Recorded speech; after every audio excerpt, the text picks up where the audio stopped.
TRS party ప్రియతమ నాయకులు రాష్ట్ర TRS party working president KTR గారి యొక్క ఆదేశానుసారం రాష్ట్ర వ్యాప్తంగా రైతుల పక్షాన నిరసన దీక్ష కార్యక్రమాన్ని నిర్వహించుకోవడం జరిగింది. అందులో భాగంగా జగిత్యాల్లో మాజీ జడ్పీ చైర్మన్ గారు దావా వసంతరావు గారి నాయకత్వంలో మరియు బీఆర్ఎస్ పార్టీ నాయకులందరం కూడా ఈరోజు ఇక్కడ అంబేద్కర్ గారికి వినతి పత్రం ఇచ్చేందుకు రావడం జరిగింది. ఏదైతే లగచర్లలో పేద రైతుల పట్టా భూములను రేవంత్ రెడ్డి గారి ప్రభుత్వం లాక్కునే ప్రయత్నంలో మరి వారిపైనే తిరగబడి వారిపైనే అక్రమ కేసులు పెట్టి దౌర్జన్యం చేసి వేడిలేసి జైలుకు పంపించిన విషయం మనం అందరం గమనించినాం.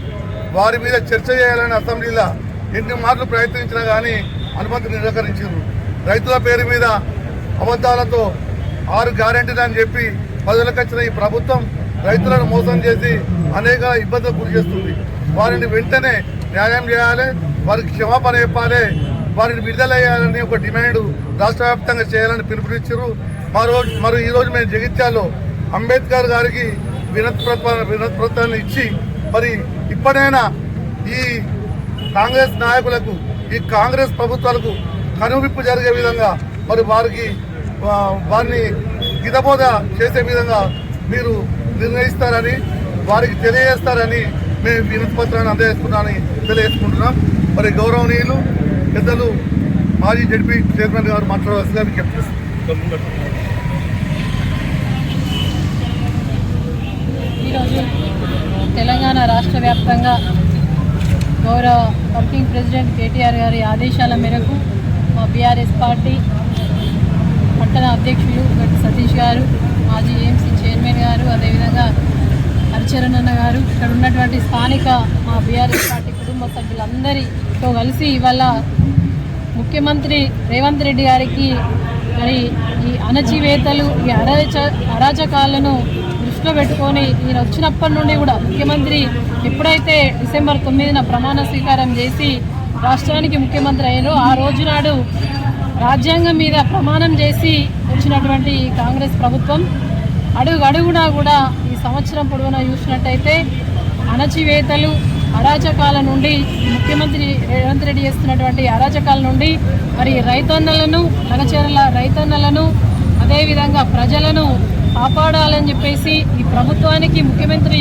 రేవంత్ రెడ్డి గారికి మరి జ్ఞానోదయం కల్పించాలని చెప్పేసి ఇవాళ రాజ్యాంగ నిర్మాత డాక్టర్ బిఆర్ అంబేద్కర్ గారికి మేము వినతి పత్రం ఇస్తూ ఉన్నాం. ఎందుకంటే రాజ్యాంగాన్ని కూడా కాలరాస్తున్నటువంటి ఈ కిరాతకమైనటువంటి ప్రభుత్వం, కిరాతకమైనటువంటి నాయకుడు రేవంత్ రెడ్డి గారి పరిపాలన ఎట్లుందంటే ఇవాళ దళిత గిరిజన రైతన్నలు మరి భూమి మీద ఆధారపడి జీవించే వాళ్ళు, వ్యవసాయం చేసుకొని కూలీలు చేసుకొని పనిచేసే వాళ్ళు మరి వాళ్ళ యొక్క భూములను లాక్కొని వాళ్ళ యొక్క జీవనాధారాన్ని మరి కడుపు మీద కొట్టి ఇవాళ లాక్కొని ఏదైతే వాళ్ళను జైల్లో వేసి వేడిలేసారో దీనికి నిరసనగా మరి ఇవాళ బీఆర్ఎస్ పార్టీ అంతా కూడా అండగా ఉంటుంది. ఎంత దుర్మార్గమైన పాలన చేస్తూ ఉన్నదంటే మరి పట్టా భూములు ఏదైతే హైకోర్టుకు కానీ ప్రభుత్వానికి కూడా చాలా సార్లు విజ్ఞాపన చేసుకున్నారు.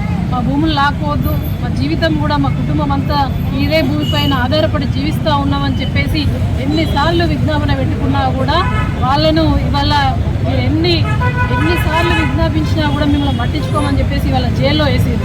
ఒక రైతుకు లాస్ట్ గుండెపోటు కూడా వచ్చే పరిస్థితి ఇవాళ రేవంత్ రెడ్డి చేస్తూ ఉన్నారు. ఇలా రాష్ట్రంలో మొత్తం ఎక్కడ చూసినా కూడా ఆత్మహత్యలు జరుగుతున్నాయి అని అంటే అవి రేవంత్ రెడ్డి గారు చేసినటువంటి ఆత్మహత్యలే, ప్రభుత్వం చేసినటువంటి ఆత్మహత్యలే. ఒక్కటి కాదు, రైతుల ఆత్మహత్యలు, విద్యార్థుల ఆత్మహత్యలు, నేతన్న ఆత్మహత్యలు, ఈ విధంగా చెప్పుకుంటా పోతే ఈ రాష్ట్రంలో ఏం జరిగింది అభివృద్ధి అంటే అభివృద్ధి సున్నా. ఏదున్నా కూడా నిరంకుశ నియంతృత్వ పాలన రేవంత్ రెడ్డి గారు చేస్తూ ఉన్నారు. కాబట్టి ఇవాళ రేవంత్ రెడ్డి గారికి అదేనా కాంగ్రెస్ ప్రభుత్వంలో ఉన్నటువంటి ప్రజాప్రతినిధులకు కనువిప్పు కలగాలి. బిఆర్ అంబేద్కర్ గారి మరి రచించిన రాజ్యాంగాన్ని కాలరాస్తున్నారు. కాబట్టి మరొక మారు వాళ్ళకి జ్ఞానోదయం కలగాలని చెప్పేసి మా బీఆర్ఎస్ పార్టీ కుటుంబ సభ్యులందరి పక్షాన మేము జైత్యాల్ కాన్స్టిట్యూన్సీ తరఫున ఇవాళ అంబేద్కర్ గారికి వినతి పత్రం అందజేస్తూ ఉన్నాం. నిజంగా ఒక్కటంటే ఒక పథకం అమలు చేయలే రేవంత్ రెడ్డి గారు వచ్చినప్పటి నుండి. ఇది మంచిది కాదు. మేము కూడా ఈ యొక్క ప్రభుత్వ వ్యతిరేక విధానాన్ని పూర్తిగా కూడా టీఆర్ఎస్ పార్టీ తరఫున వ్యతిరేకిస్తూ ఉన్నాం. అసలు బేడీలు అన్నం పెట్టే అన్నదాతకు ఇవాళ సంఖ్యలేసి బేడీలేసి జైల్లో ఉంచుతూ ఉన్నారు. వెంటనే రేవంత్ రెడ్డి గారికి మేము డిమాండ్ చేస్తున్నాం ప్రభుత్వం తరఫున వాళ్ళను జైలు నుండి వెంటనే విడుదల చేయాలని చెప్పేసి.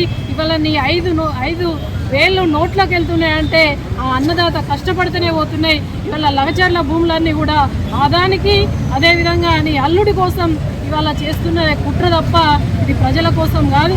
ఒకసారేమో ఫార్మాసిటీ అని చెప్పేసి ఒకసారి లాక్కుంటారు, మళ్ళీ అది కాదు అని చెప్పేసి ఇండస్ట్రియల్ కారిడార్ అని చెప్పేసి మళ్ళీ ఒకసారి లాక్కుంటారు.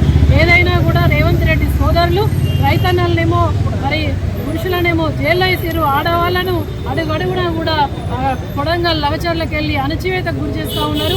ఈ దుర్మార్గమైనటువంటి చర్య మా బీఆర్ఎస్ పార్టీ పక్షాన మేమందరం కూడా దీన్ని పూర్తిగా కూడా వ్యతిరేకిస్తూ ఉన్నాం. వెంటనే లవచర్లో ఉన్నటువంటి జైల్లో ఉన్నటువంటి రైతులను, అన్నదాతలను విడుదల చేయాలని చెప్పేసి బీఆర్ఎస్ పార్టీ పక్షాన డిమాండ్ చేస్తూ ఉన్నాం.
రైతన్నలతో చెలగాటమా, రైతన్నలతో చెలగాటమా, రైతుల